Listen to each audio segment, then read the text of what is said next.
That is an extraordinary story about what can happen. Now, in that speech, I talked about the rank racism and the brutal murder of a young man in Waco back after the turn of the 20th century. And I mean, an incredibly ugly story.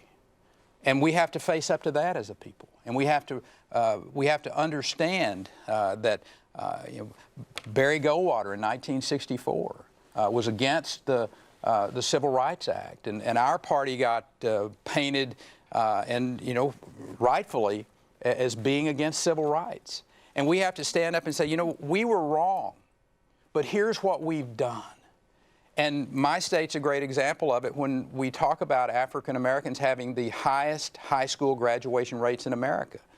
Hispanics have the highest high school graduation rates in America. I mean, this is an extraordinary story about how a state has addressed the issue of racial inequality and made it, I will suggest to you, one of the most equal states in the nation. And we need to be talking about that and reaching into those communities and asking them to take a look at our policies today.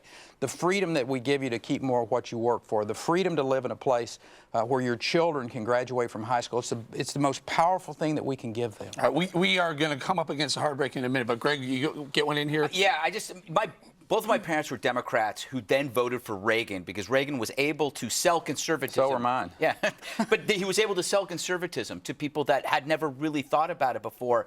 Is that possible now, to actually reach out and bring new people into the fold without seeming like you're selling out? Do you know what I mean? No, I think it's very possible. Matter of fact, I don't think the Republican Party has a future unless we're able to sell conservatism as good for everybody. Yeah.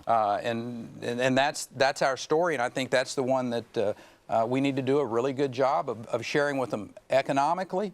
Well, we got 50 years of Democrat policies, and it hadn't turned out very well if you're a minority in inner cities. Mm-hmm. Let's look at what's happening in places like the state of Texas, where we've been able to free people, where they get to keep more of what they work for, regulations that allow for a cost of living that they can afford. I mean, those are powerful things that there are some places across this country you can point to and say, you know what?